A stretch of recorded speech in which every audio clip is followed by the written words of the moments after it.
What is your best my friend is dating a terrible person and nobody can get through to them story. They got together and she immediately took over his house, which she began referring to as her house. He would come home and find out that she had her father over, and they two would actually remodel portions of the house without even letting him know. Dude was a commercial artist, so he had a small office/studio in one of the unused bedrooms. While he was at work, her and her dad took everything out of his office/studio, moved it to the basement, and then moved the washer and dryer to that room. Then, apparently, realized that there were no ducts for the dryer and they needed some 220 outlets installed. So she called him at work, pissed that his house sucked and he needed to get an electrician over there as soon as possible to fix this, which he did, paying the emergency rate. Was hoping he'd see the light. Unfortunately he did, but only after 2 kids and her forcing him to quit his good job with benefits. My fiance's best friend, let's call her Nicole, dated a guy a few years back. Let's call him Chad. Chad had a problem with drinking and drugs and would come home loaded and beat her on a regular basis. Nicole had a problem with depression and drugs, although always working to better herself, and believed that love conquers all, and Chad was a great person inside, and that nobody saw the good in him that she saw. Nicole had a supportive family and stuck behind her through thick and thin, but Chad would always just enable her to use again. Nicole showed up to family dinners with bruises, to which Nicole would say were accidents and Chad didn't mean to. Her family urged her to leave him and call the police, as the police wouldn't listen to her mother because she wasn't the victim. Nicole finally got on the right track and filed a domestic violence case against Chad. A restraining order was put in place and Nicole was back getting the help she needed and putting her life back together with the support of her family. The police told her to keep a log of any time Chad tried to contact her or see her or harass her. This turned out to be an everyday event of her logging his attempts without her responding to him once. After about 3 months of this, Chad began threatening her. Nicole reported every incident to the police and they would go to Chad and he would deny everything, even with her daily logs she kept. The police said they were doing everything they could and recommended her blocking him, if she hadn't already, on all modes of communication and just ignoring him until he lost steam and got it through his head and went away. Chad showed up fucked up one night to Nicole's new apartment. She had moved 3 times in the past 6 months and killed her. His defense was that he was fucked up on drugs and needed help, so the court did not give him a life sentence. Since this incident, my fiance and Nicole's family have worked 4 years and finally last year got a law put into effect that requires repeat offenders of domestic violence to wear a 24-hour GPS monitoring anklet that would work with an app to alert the victim if the offender came within a certain distance and automatically send the police if less than 1,000 yards away. It doesn't bring Nicole back, but we can only hope it helps prevent another family having to go through what Nicole's family had gone through. Edit. I wasn't directly involved in this, happened before I was in the picture, 2012, so I got clarification. He avoided the death penalty due to his drug use. He did receive a life sentence with no parole. He would have been one of the last death row inmates ruled before the 2013 MD ruling to ban future death penalties. Apologies for the confusion.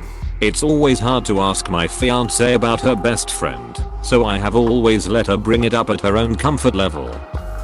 The guy loved bragging about what her ash was, treated her like sugar and never seemed interested in her, until he found out how rich she was. One of her dad's companies got sold, and the news was public, so her dad couldn't keep his name off the Forbes list. Then, he publicly declared they are together. After 3 years of toying with her, at every family event he was at, he just treated it like one big networking bonanza. Doesn't seem to have a clear job, but claims he's in finance. Claimed to be working remotely while freeloading at her parents' place for 6 weeks and happily treating all their household staff like they were his employees. We all tried telling her, and even though we are like sisters, she actually told me, it's okay if you don't like him. You don't have to apostrophe. Her father reminded her that it's in their family constitution that any potential spouse must be thoroughly vetted by private investigators first. He gave her the courtesy of warning her that he was going to do it in exchange for her agreement that she won't tell him while the investigation is ongoing. She confidently agreed. completely believing he'd come clean. Yeah, the Ashat was cheating on her. He was a mess for the longest time, but fortunately, she's fine now and married to the most awesome guy ever. How rich do I need to be to have one of these family constitutions? I get the feeling dad hated him too and dug around until he could find a way to get rid of that doucher bag. Oh, I had one of those friends back in high school. She and this other kid started dating all love-a-dove for a while, but after a bit she completely shut down to all of us. It was like something inside of her died. She started saying how she wanted out of the relationship and how she couldn't stand him anymore. But for some reason she just never broke up with him. He got worse and worse with her over time. Started hitting her and threatening her. Eventually her parents and the police got involved and they broke up for like a month or two. But then they just got back together. From then on she weirdly seemed to bounce back and forth between being super in love with him and happy that they're together, to looking all dead inside and seeming unable to stand him, and it just went on like that. He'd go too far. They'd break up for a bit and then get back together again over and over. We all tried to talk some sense into her, but she'd get angry at everyone, telling us it's none of our business and we should stay out of her life. I think her best friend got so frustrated with her over that she completely cut her out because she couldn't talk sense into her or help her, but she also couldn't stand to watch it go on. We lost touch pretty quick after high school, so I don't really know how she ended up. I want to believe everything turned out alright, but it's so easy to see a scenario where she ended up marrying that guy out of high school and spent the rest of her life miserable and trapped with him. I knew a girl in this situation in high school. She was a couple years older than me, so I lost track of her after high school. Maybe 10 years after graduation, I saw her cousin W. Hollett was soon going to the girl's wed. I asked W. Hollett was married. Not Mike. Which was really all we cared about. Apparently the husband's a nice guy. W. Hollett has some of his own experience with abusive relationships. When I was in high school, my best friend started dating a fellow that was known to be a pose, but she was in love and we couldn't convince her that it was a bad idea. He started beating her almost immediately, but that didn't deter her at all. He would take her car and pick up other girls, but they were just friends. She got him a cell phone in her name and ran up enormous bills that she couldn't pay. He gave her herpes, and we were like, okay, maybe now she will leave him. Nope. He was street racing in her car and smashed it up, and she forgave him, even though she couldn't afford to get it fixed. He took all her money. We begged and pleaded with her to leave him, and she said she would, but then secretly kept seeing him. Then one night we went to a community dance and he started strangling her in front of everyone. It took 3 huge guys to get him off her, and the police were called. He ended up leaving her after that, and she was devastated. The hold he had over her was crazy. And what was even more crazy were the girls that got together with him after all this happened, knowing fully well what he was like. Insanity. I watched my best friend's wife, thankfully now ex, systematically dismantle him. It was horrible to watch. I was vocal about how much it bothered me and it drove a wedge between us, and some years passed where we didn't speak to each other. We have since reconnected, and she is out of the picture. It was hard hearing him say, "Dude, you were the only one." W. Harlow told me it was a bad idea and I pushed you away, but I'm glad he saw the Lee. GHT. Damn, that's tough. Good on you for being open to reconnecting, and on him for seeing his mistakes. Hardest thing in the world to admit you were wrong, especially with something so profound as marriage. He cheated on her multiple times. He was emotionally and physically abusive, and he slowly turned her into an insecure, crazy bitch. She once slapped me because we were in a club and he said something to me and I responded, but because it was loud I had to talk in his ear and she thought I kissed him. Exclamation mark. Exclamation mark. Question mark. She moved countries for him. Allowed him to live rent free while doing nothing. Meanwhile she was working 2 jobs to support them. He'd break Sugar in the house whenever they got in a fight. He brought girls back to her place and fucked them in her bed and sent her pictures while she is at work. They got pregnant and she got an abortion, but he didn't go with her or support her emotionally or financially. After the abortion, When they fight, he'd tell her she was a murderer and killed his baby. They're still together. 10-year week. This might not be what this thread is looking for, but in this case the friend was me. My ex-wife would invite a couple of her friends over once a week for dinner. Whatever else she was an excellent cook. She was also sleeping with at least 3 other guys and carrying on an online affair. I suspect her one friend knew about it and tried to tell me about it over dinner on more than one occasion. She explained that she had a friend W. Howlett was getting married, IED, but her fiance didn't know that she was cheating on him all the time. I'm with a bunch of different guys, UIS, and I would say, well, why don't you tell him? And she would go, it's T's, S, complicated. Ted, I know him well enough. But she's been my friend for years and I don't want to alienate that friendship. It was a recurring topic of conversation at weekly dinner. We were divorced by the time I realized she was talking about me. Girl I knew got knocked up by this dude W. Howlett had a knack for catching assault charges and getting sent to jail and or prison. Despite his violent behavior, even toward family members, though not as violent as his full-fledged assaults. T.S. She was adamant about marrying him, apparently. TLY. He wanted her to drop out of college and be a stay-at-home mom that he supported. Ted. Ed. D. 2 things there. First, RST. Good luck doing that as a felon in this economy. Not impossible. Bleh, but unlikely. Ellie. Second, maybe I'm jaded. Dead, but to an outsider. That seems like obvious economic manipulation, that this guy wanted her to depend on him, so he could keep cheating on her and whatnot. Not after he got released from his latest stint. He cheated on her again, and she finally wised up and dumped him, but she still constantly posts conflicting stuff on social media about how she loves him, but also hates him. Dude was clearly bad news from the beginning. She seems to be doing fine as a single mom with family support. But pretty much everybody could see the writing on the wall except for her. Date is probably not the right 4-letter word to use here, but I had a friend W. Howlett was head over heels for a guy that was basically just using her as a sex toy for years. She'd maintain his house, take care of his pets and basically bend over backwards for him for anything both figuratively and literally because she thought it would make him love her eventually. LLY. Thing is, it was not mutual. UAL. He didn't like her like that.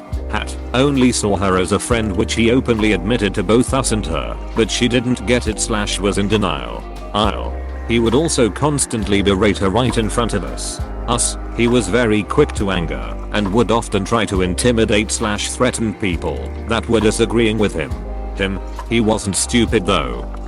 He would never make actual threats of violence and said, just raise his voice a bit, move closer to you to skirt that line. He was a very fit guy, so it often worked. Anyway, this went on for years. Which amazed me the most, because I've never seen a friends with benefits relationship go that long. Usually someone eventually says fudgethus and moves on by then. But nope, she did not. He kept dating other girls.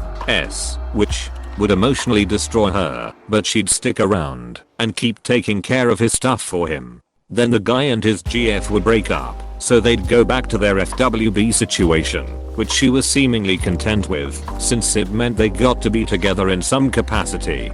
Then he'd find another girl to date, and they'd back to square one. To this day it is the most bizarre, semi-abusive relationship I've ever seen. I haven't spoke with her in a while, so I kind wonder if they are still doing this. The whole thing feels like a really slow ticking time bomb ready to go off, but it just won't. I was in a situation like this, but for 3 years, and it was complicated. For one, he raped me and was basically my first. I would go back to his place only to try to make it so we don't end up having sex. When we didn't, it felt like a win for me. I also felt I was addicted to him. I didn't clean his house or anything. I only gave him chocolate one Valentine's Day and a bottle of alcohol for one of his day. He would tell me straightforwardly that he didn't want to date or be friends and only wanted to be friends with benefit. But then he would send mixed signals, like he would turn around to tell me he didn't only want sex from me. If I told him I liked a different guy, he would become upset or say sweet things to me. He squeezed my hand hard once when he saw me talking to one of his friends, a guy. We went to the same college. He was having sex with other girls and I only ever done it with him. He was never dating at the time I was around. Eventually, I cut him out of my life. I know it was due to low self-esteem that I let him do what he did to me. I was sexually and emotionally abused as a child. I thought I deserved the abuse. When I got over my low self-esteem and strived for happinesses, when I was finally able to move on from him. Basically, it's all psychological. Dude, very similar situation here. However, he didn't rate me, and the way mine ended was he had a sugar mama and spent a ton of time with her. We usually spent every day and night together with few exceptions before that. So I started hanging out with one of our mutual guy friends. One night the Ashat guy wanted me to pick him up for a party at mutual guy friend's house so he could scout for other girls. His sugar mama was tired and had to work in the morning, and I refused to leave the party and go pick him up an hour away. We got into a screaming match, and that's when it really hit me that I was just a convenient fuck/ride/wallet in his life. He was totally okay with leaving me in the dark for his sugar mama. But God forbid I put somebody before him. Mutual guy friend consoled me, and now, 8 years later, we are still together and I'm pregnant with his child. The only other thing that pisses me off is that I look back at pictures and wonder why I was so insecure. I was beautiful, borderline hot. Ashat guy was short, balding, an alcoholic with a coke problem, and couldn't hold down a job. WTF was wrong with me? Exclamation mark. Lol. Soon after getting together, she moved into his apartment. She turned his spare bedroom/office into her music room. Next, she turned his garage into her yoga studio. She never did yoga. She preferred his car, but wouldn't let him drive hers. Meaning there were many nights where he was stuck at home while she was out with her friends. She controlled his drinking. The few times he was out, he was allowed one drink, which she usually drank. While she got totally rat-faced, she often stayed over at other guy friends' houses cause it's too late to drive home. She planned an elaborate holiday trip, which he paid for, to visit her ex. Relationship lasted a little under a year before she broke up with him. Because he turned 36, and she only dates guys Harlota, 35. Buddy of mine started dating a stripper and was absolutely smitten with her.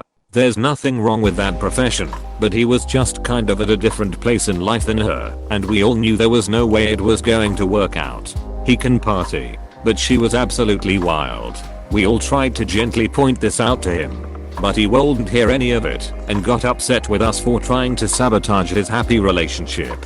As things moved forward, she started having angry outbursts and literally just running away almost every time we'd hang out. Still, he persisted with the relationship. Eventually, she was ousted from her apartment for not paying rent, and to all of our dismay, my friend invited her to move in with him. I've never face-palmed so hard in my life, but as an adult and can make his own decisions. It ended several weeks later when he came home to find she had thrown all of his clothes and belongings out the window onto the sidewalk in a tantrum and was trying to kick him out of his own apartment. He finally saw the light.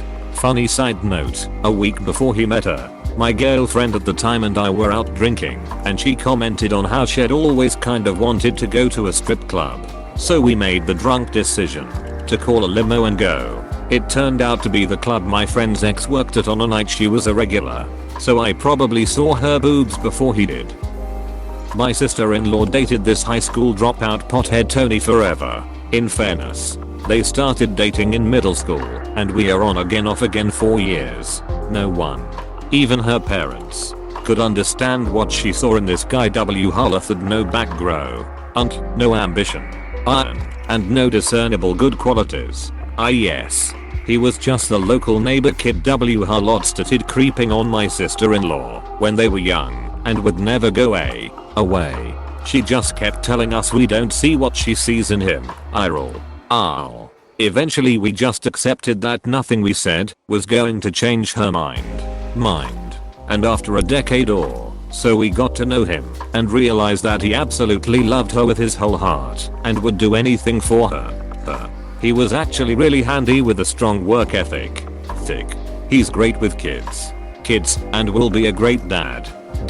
Turns out he realized early on that he loved her and it's actually a boy meets girl hometown romance. And she saw all this in him the whole time and we never really looked past the surface.